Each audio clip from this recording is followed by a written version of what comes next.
사도행전 20장 17절에서 38절까지 말씀입니다.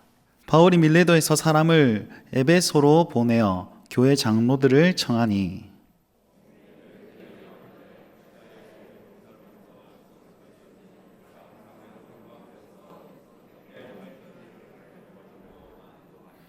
곧 모든 겸손과 눈물이며 유대인의 관계로 말미암아 당한 시험을 참고 주를 섬긴 것과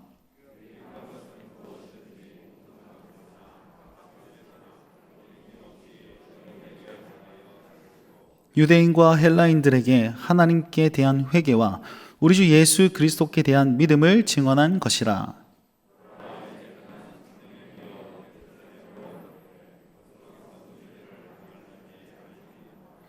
오직 성령이 각 성에서 내게 증언하여 결박과 환난이 나를 기다린다 하시나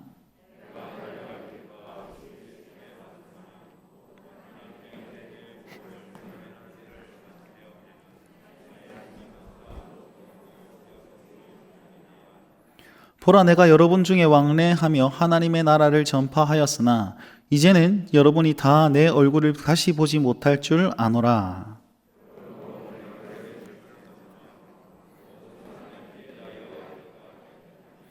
이는 내가 꺼리지 않고 하나님의 뜻을 다 여러분에게 전하였습니다.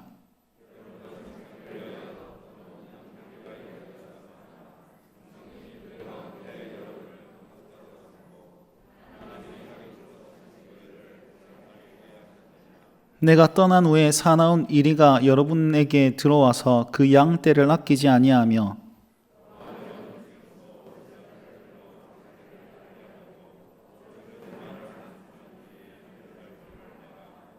그러므로 여러분이 일깨어 내가 3년이나 밤낮 쉬지 않고 눈물로 각 사람을 훈계하였던 것을 기억하라.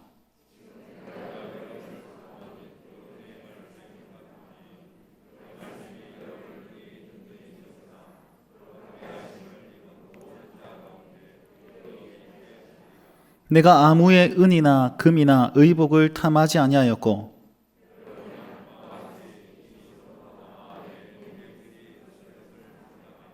범사에 여러분에게 모본을 보여준 바와 같이 수고하여 약한 사람을 돕고 또 주 예수께서 친히 말씀하신 바 주는 것이 받는 것보다 복이 있다 하심을 기억하여야 할지니라.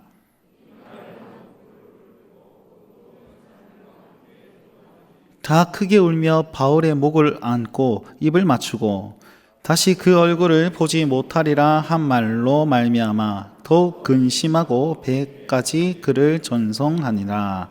아멘.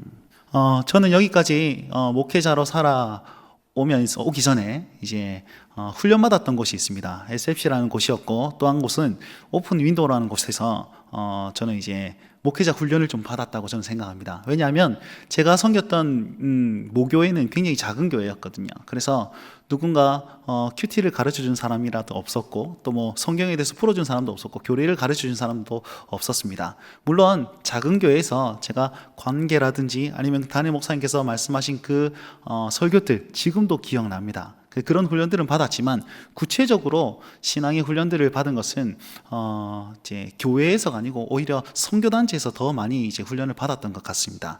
그래서 대학을 갔더니 고신대학교 신학과를 입학을 했더니 많은 사람들이 있더라고요. 근데 제가 기억에 남는 것이 1학년에 들어갔는데 3, 4학년 선배들이 너무 위대해 보이는 거예요. 지금 생각해보면 한 4, 5살밖에 차이 안 납니다. 근데 너무 커 보였고 너무 거룩해 보였어요. 그분들의 한 말씀이 그러니까 한마디가 이야, 나하고 다르구나. 그런 마음들이, 그런 느낌들이 굉장히 많았습니다. 물론 제가 이제 다녔던 대학이 신학과였기 때문에 그분들 다 전도사님이었고 이래서 그런지는 모르겠지만 그래서 1학년 때 나도 저 선배처럼 저렇게 되어야지. 나중에 3, 4학년 되면 나도 이제 선배가 되었을 때 저렇게 영향력을 끼치는 사람이 되어야지. 그렇게 꿈을 꿨던 것 같습니다. 지금도 생각나는 게 있는데 우리 선배 중에 한 분이 결혼을 좀 일찍 하셨어요. 근데 그래서 저희들한테 축가를 좀 불러달라고 그랬거든요.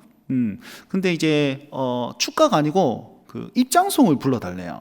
결혼식의 입장송을 저희가 불렀는데 어떤 노래를 불렀냐면 십자가의 길 순교자의 삶을 불렀습니다. 이제 신랑 신부 입장 이런데 내 마음의 주를 향한 사랑이 물론 그분은 이제 자기네 가정이 이제 목회자의 가정이고 십자가의 길 순교자의 삶으로 그렇게 살겠다라는 신앙의 고백을 가지고 우리한테 부탁을 했지만 우리는 굉장히 민망했습니다. 결혼식 가는 전혀 반대되는 그런 노래를 이제 입장송으로 불러달랬으니까 그런 기억이 나는데 그 선배가 지금도 그렇게 살고 있다는 것에 대해서 참 뿌듯하고 또 그분처럼 또 살아야 되겠다라고 또 다짐을 하고 그랬습니다. 막 무슨 말씀을 드리냐면 저는 누군가의 그 등을 바라보며 저분처럼 되어야지, 저분처럼 살아야지 그러면서 이때까지 왔던 것 같아요. 지금도 마찬가지입니다. 우리 담임 목사님 비롯해서 많은 우리 부교육자 분들과 함께 저분처럼 저렇게 한번 하면 좋겠다. 혹은 다른 어떤 분, 그분의 등을 쫓아서 지금도 걸어 나아가고 있습니다. 이런 말이 있습니다. 리더는 등으로 가르친다. 말로 가르치는 것, 글로 가르치는 것, 지식으로 가르치는 것 아니고 등으로 가르친다. 무슨 말입니까? 삶으로 가르친다라는 뜻입니다. 그렇게 남의 등을 쫓아서 여기까지 왔습니다. 정신을 차려보니까 이제 내가 등을 쫓아서 사는 사람이 아니고 내 등을 누가 째려보고 있다는 사실이 느껴졌습니다. 이제 나도 누군가에게 내 등을 보여주면서 이 길로 살아가십시오 라고 해야 될 그런 입장이 되었다는 것이죠. 우리 중등부 친구들과 우리 청년들과 SFC 운동원들과 기타 여러 사람들이 저의 등을 시퍼렇게 눈을 크게 뜨고 쳐다보고 있더라고요. 여러분 어떻습니까? 여기 계신 분들도 다 마찬가지입니다. 누군가의 등을 쫓아왔고 또 누군가에게 내 등을 보여주는 사람으로 여러분 여기 계십니다. 어떤 사람은 부모의 등을 보여주고 계십니다. 부모로서의 등. 어떤 사람은 직분자로서의 등을 보여주고 계십니다. 리더로서의 등을 보여주고 있고 하다못해 선배로서의 등도 보여주고 있습니다. 초등학생에게는 우리 중등부 친구들이 선배거든요. 나도 중등부 가면 저렇게 해야지 등을 보여주고 있다니까요. 여러분 이 관계 속에서 우리는 계속 영향을 미치고 영향을 받고 이루고 살아가고 있습니다. 한번 물어봅시다. 누군가 내 등을 쳐다보고 있는데 여러분들은, 우리 성도님들은 그 사람이 나에 대해서 뭐라고 평가하길 기대하십니까? 우리 후배들이 나를 바라볼 때에 저 선배는 이렇게 되었어. 이런 것 같아. 나도 그렇게 해야지. 저 장로님, 권사님, 우리 집사님, 나도 저 집사님을 평가할 때에 저분은 이런 분인 것 같아. 어떻게 여러분 생각하고 기대하고 계십니까? 여러분 그것이 있잖아요. 어떤 거이냐에 따라서 지금 나의 말이 달라지고 나의 행동이 달라지고 태도가 달라집니다. 예를 들어 한번 들어봅시다. 나는 저 사람에게 잘생겼다는 소리를 듣고 싶어. 그럼 어떻게 해야 됩니까? 뜯어 고쳐야지. 계속 찍어 바르고. 왜? 잘생겼다는 소리를 듣고 싶으니까.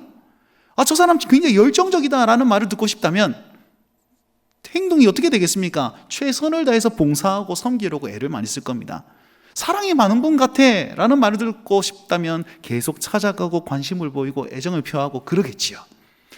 여러분 다시 묻습니다. 우리 교회 성도들이 나를 바라볼 때에 나는 어떤 사람으로 평가되길 원하십니까? 오늘 본문이요. 사도 바울이 1차, 2차, 3차 전도 여행을 쭉 마치고 나서 정말 에베소 교회 장로님들에게 고별 설교하는 그런 내용들이 바로 오늘 본문입니다. 이 말은 무슨 말이냐면 그가 살아온 모든 인생을 종합해서 마지막으로 이렇게 살면 좋겠습니다 라는 것을 얘기하는 그런 장면이라는 것입니다. 근데 그가 무엇을 얘기하냐? 여러분 내가 어떻게 살았는지는 여러분들이 잘 압니다. 그러니까 내 등을 따라오십시오. 나의 삶을 본받아서 이렇게 살면 됩니다. 그걸 함축적으로 해가지고 엑기스만 전달하고 있다는 것입니다. 저는 오늘 이 본문을 묵상하면서 나는 어떻게 살아야 될까? 나는 다른 사람에게 어떤 등을 보이려고 어떤 평가를 받기 위해서 이렇게 살고 있지 고민해 보았습니다. 그래서 오늘 이 말씀을 듣는 저와 여러분들은 사도 바울이 어떤 등을 보였으며 어떤 중심을 내비쳤고 이 등을 따라오십시오. 어떤 등을 따라오라고 했는지, 그리고 또 그들은 자기가 어떤 등을 비추고자 하며 그렇게 살았는지 거기에 대해서 한번 살펴보며 은혜를 나누고자 합니다. 자, 지도를 한번 펼쳐보겠습니다. 이게 사도 바울이 3차 전도 여행을 했던 곳입니다. 3차 전도 여행 저거 다 설명하면 이제 시간이 엄청 많이 가기 때문에 생략하고 딱 한 가지만 말씀을 먼저 드리도록 하겠습니다. 여러분 보시기에 오른편을 보시면 여기 안디옥이라는 곳이 있습니다. 안디옥이 보이십니까? 네, 안디옥이 있습니다. 여러분, 안디옥이라는 곳은요, 굉장히 사도 바울의 선교 여행 중에, 전도 여행 중에 굉장히 중요한 도시입니다. 왜냐하면 이곳이 전초기지 역할을 했거든요. 사도 바울이 안디옥에서 출발해서 돌아가가지고 한 바퀴 돌고 예루살렘에 보고하고 또 안디옥으로 돌아가고, 2차도 안디옥에서 출발해서 한 바퀴 돌고 보고하고 안디옥에 돌아가고, 3차도 지금 보니까 안디옥에서 출발했단 말이죠.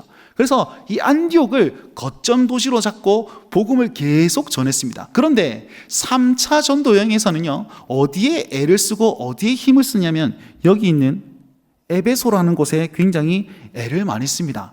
우리가 수요기도를 계속 말씀을 들어왔던 분은 아시겠지만 그곳에서 사도 바울이 두란노 서원회는 걸 만들어가지고 3년 동안 가르칩니다. 오늘 본문에는 거기서 눈물로 가르쳤다, 훈계하며 가르쳤다, 이렇게 얘기하고 있습니다. 그곳에 애를 많이 쓰고 거기 성도들, 거기 교회들을 굉장히 양육을 열심히 했습니다. 그리고 나서 이렇게 고린도까지 갔다가 다시 돌아오는 그런 여정인데요, 지금 여기 밀레도라는 곳에 있습니다. 밀레도라는 곳에 거쳐서 가는데 지금 너무 바쁘기 때문에 여러분, 장로님들 지금 에베소에서 나를 만나러 오십시오 초청해가지고 다시 한번 권면한 거예요. 자, 이게 왜 중요하냐? 에베소가 왜 중요하냐? 큰 도시였기 때문에, 물론 그런 것도 있지만, 보시면 여기가 1차에 어쨌든 안디옥을 기점으로 복음을 전했다면, 이제 하나님께서는 이 안디옥에서 에베소라는 곳으로 가가지고 거점을 옮겨가지고 더 중앙으로 전진하여가지고 에베소를 거점으로 로마까지, 로마를 거점으로 온 열방까지 하나님께서 어떻게 그 일들을 이루시는지, 복음을 전파하고 계시는지, 하나님 나라를 만들어가고 계시는지의 그런 모습들을 이 지도에서 볼 수 있다는 것입니다. 그래서 사도 바울은 에베소를 굉장히 중요한 곳으로 여기고 그들에게 거듭거듭 권면했다라고 우리는 알 수 있는 것이지요. 자, 이렇게 하나님께서 역사하고 계신 곳에 산 증인이 누굽니까? 바로 사도 바울이었다는 것입니다. 이 산 증인의 그런 경험을 가지고 그가 어떤 메시지를 정했는지 한번 살펴보도록 하겠습니다.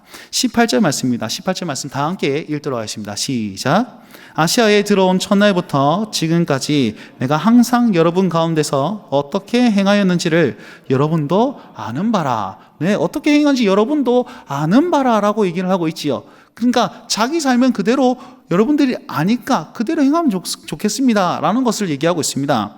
바울이 어떤 등을 보였습니까? 처음에 그가 여러분들도 아는 바, 그가 어떻게 행동했는지를 오늘 본문에서는 이렇게 요약하고 있습니다. 첫 번째는 겸손과 눈물로, 그리고 시험을 참고 모두에게 어디에서든지, 헬라인이나 유대인이나 집이나 광장이나 어디에든지 거리낌 없이 내가 전파하였습니다. 이렇게 얘기합니다. 그리고 27절에도 거듭 말씀하고 있는 것이 내가 꺼리끼지 않고 하나님의 뜻을 다 여러분에게 전하였습니다. 이렇게 얘기하고 있습니다. 자, 무엇을요? 하나님의 뜻을 어떻게 거리낌 없이 전부 다 모두 하나도 빠짐없이 여러분에게 전했습니다. 그걸 여러분도 다 알지 않습니까? 알지 않습니까? 그렇게 호소하며 그 설교의 포문을 엽니다. 그러면 무엇을 전했을까요? 무엇을 전했을까? 사도 바울이 어떤 중심을 가지고 그 중심에 있는 것을 전하였겠습니까? 세 가지로 좀 구분하는데 크게 말하면 두 가지입니다. 첫 번째는 하나님께 대한 회개를 전했다라고 얘기하고 있습니다. 회개를 전했고, 두 번째는 우리 주 예수 그리스도께 대한 믿음을 얘기했다. 마지막으로 하나님 나라를 내가 전하지 않았습니까? 이렇게 얘기를 하고 있거든요. 이것을 두 가지로 요약해 봅시다.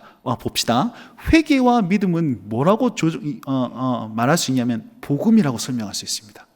회개하여 주 예수를 믿고 회개의 삶을 살아가는 것, 새 사람이 되는 것이지 않습니까? 사도 바울의 중심은요, 복음이 있었습니다. 복음.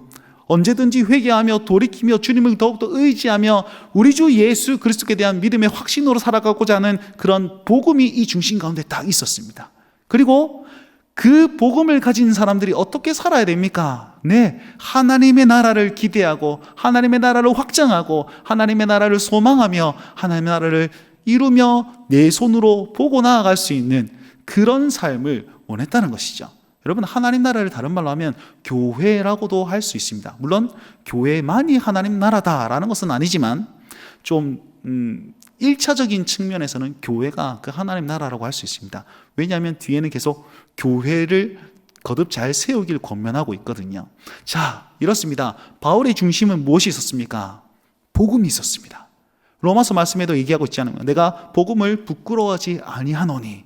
복음을 확신이 그에게 있었습니다. 그래서 그 복음을 전했다는 거예요.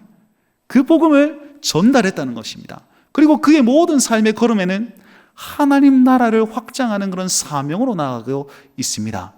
지금도 마찬가지죠. 밀레도에서 에베소 장로님들을 불러가지고 얘기하는 그 와중에 나는 지금 성령님께 매여서 예루살렘으로 향하고 있는데 그 길은 평탄한 길이 아니고 결박과 환란이 있는 길입니다 라고 얘기하면서 나는 지금 하나님 나라를 위해서 이 길을 걸어가고 있습니다. 복음을 위해서 이 길을 걸어가고 있습니다 라고 하면서 거듭 그 삶의 모습을 보이고 있습니다. 그러면서 명확하게, 우리가 잘 아는 구절이죠. 24절 말씀입니다. 명확하게 자기의 중심을 내비치는 구절입니다. 다 같이 한번 읽어봅시다. 시작.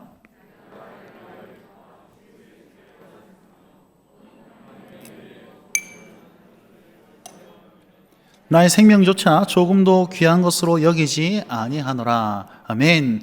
나의 달려갈 길과 주 예수께 받은 사명, 그것이 무엇입니까? 은혜의 복음을 증언하는 일에는 나의 생명조차 조금도 귀한 것으로 여기지 않겠습니다 라고 얘기하고 있습니다. 저는 이 구절을 볼 때 제가 이제 고신대 신학과에서 수련회를 했는데 그때 주제가 이 구절 가지고 사명을 생명으로 이렇게 정해가지고 수련을 했던 적이 있습니다. 어디서 있느냐? 울산교회에서. 누가 허락해 주셨을까요? 우리 담임 목사님께서 부목사님으로 계셨을 때 2006년도에 그때 처음 뵀었습니다. 그때 우리 울산교회에서 이 구절을 가지고 수련을 했던 기억이 나는데요. 아무튼 사도 바울의 중심이 뭐가 있다는 것입니까? 내가 이 길을 걸어가고 있습니다. 그 얘기를 하는 이유는 무엇일까요? 나 잘하고 있지요? 나는 이 길 갑니다. 여러분들 화이팅! 나는 내 길 갈 테니까 여러분 길을 잘 가십시오. 아니요, 여러분들도 이 사명자의 길에 동참해 주십시오라는 그런 메시지가 여기 포함되어 있는 겁니다. 에베소 장로님들 복음과 하나님 나라를 위해서 살아야 됩니다. 그 길은 성령께서 인도하시지만 결박이 있고 환란이 있고 힘든 길입니다. 그럼에도 불구하고 우리의 생명조차도 소중한 것으로 여기지 아니하고 그렇게 나아가는 그 사명자의 삶을 장로님들도 우리 성도님들도 여러분들도 그 길을 걸어가 주십시오. 그 메시지를 이렇게 전하고 있다는 사실입니다. 왜요? 그 사도 바울의 중심 안에는 이것이 가득 차 있기 때문이죠. 여러분, 우리 중심에는 뭐가 차 있습니까? 나는 어디로 향하고 있습니까? 그렇다면 나를 평가하는 모든 사람들이 그것을 볼 것입니다. 나는 내가 잘됨을 위해서 돈 많이 버는 거 열심히 그렇게 살고 계십니까? 그렇다면 다른 분들도 알고 계실 겁니다. 저분은 돈을 열심히 버는 분이야. 저분은 관계를 엄청 열심히 하는 분이야. 저분은 믿을 사람이 못 돼. 다 알고 계실 겁니다. 여러분, 우리 삶에 있잖아요. 이 사도 바울이 중심이 있었던 저것들이 있으면, 사명자의 삶이 있으면, 나의 길이 그 길을 애써 걸어가고 있다면, 사도 바울의 등을 쫓아 나아가고 있다면 내 등을 바라보는 사람이 이것을 바라보게 될 것입니다. 여러분, 기대해 보시지 않겠습니까? 사도 바울이 간 그 길 나도 한번 쫓아 나아가보면, 사도 바울처럼 살 수는 없겠지만 그를 쫓아 나아가면 나도 그의 발치만큼이라도 따라갈 수 있지 않을까. 그러면 나를 향한 평가가, 나를 향한 다른 어떤 나의 후배들, 나의 다음 세대들이 이것을 보지 않을까 기대하며 사는 것은 어떻습니까? 사도 바울은 이렇게 사명자의 삶으로 우리를 초청하고 있습니다. 초청하고 있습니다. 생명조차도 더 귀한 것으로 여기지 아니하고 그 복음의 소중함을 가지고 사실 수 있는 저와 여러분들이 될 수 있길 주의 이름으로 축원드립니다. 아멘. 그러면서 이 삶을 살아가야 되는 것이 나만이 아니고 여러분들도 그렇게 살아야 됩니다 라고 얘기하면서 직분자에 대해서 얘기를 하고 있습니다. 왜냐하면 지금 에베소 교회 장로님들이잖아요.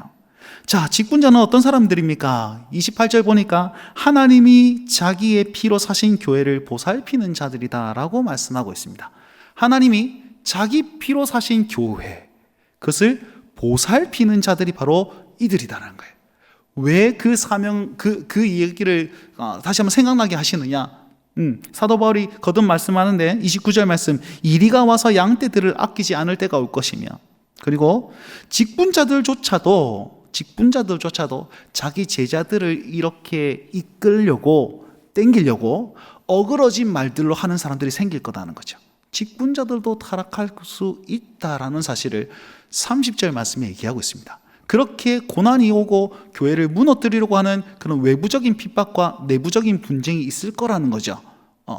그러니까 여러분들은 나에게 하나님께서 그 교회를 맡겼구나라는 것을 기억하고 자기를 위하여서 혹은 양떼들을 위하여서 삼가십시오라고 권면하고 있습니다. 삼가다는 말은 조심하다라는 의미입니다. 내 태도와 내 말과 내 행동을 조심해서, 누구를 위해서요? 나를 위해서, 그리고 우리 교회를 위해서, 나를 보고 있는 그 성도들을 위해서 조심하며 살아가십시오. 그렇게 권면하고요. 두 번째는 훈계를 기억하라 라고 얘기하고 있습니다. 내가 3년 동안 피땀 눈물을 흘리면서 여러분들께 외쳤던 그 훈계를 기억하십시오. 내가 주와 말씀으로 여러분들을 부탁할 것입니다. 그러면 그 말씀이 여러분들을 든든히 세워갈 것이고 그 말씀이 여러분들이 기업이 있게 할 것입니다. 그러니까 내가 가르쳤던 그 모든 말씀들을 기억하며 그 말씀을 붙들고 여러분 생활하십시오. 그렇게 권면하고 있습니다. 자, 우리는요 어떻게 살아야 됩니까? 우리 스스로를 삼가며 살아야 되고 말씀을 바탕으로 살아야 됩니다. 그리고 마지막으로 범사의 모범을 보여준 바와 같이 약자들을 도우라고 사도 바울은 권면하고 있습니다. 그러면서 자기가 자기의 것을 남에게 취하지 않고 자기의 생활비를 벌어가면서 약자들을 도왔던 것, 여러분 그것을 기억하시죠? 그러니까 여러분들도 약자들을 도우며 살아가십시오 라고 권면하죠. 이렇게 얘기합니다. 주는 것이 받는 것보다 복이 있다함을 기억하십시오 라고 얘기합니다. 자, 주는 것이 받는 것보다 복이 있다, 약자들을 돕는다, 이 말을 고급적인 말로는 섬김이라고 표현하는데 저는 구제, 이것보다도 내가 손해보는 것이다 라고 설명드리고 싶습니다. 여러분, 구제는요 그냥 넉넉해서 하는 게 아니고 내가 손해보면서 남을 섬기는 것입니다. 사도 바울이 여유가 있어서 남을 섬겼겠습니까? 여기서 구제하시는 모든 분들이 여유가 있어서 구제하시겠습니까? 아니요.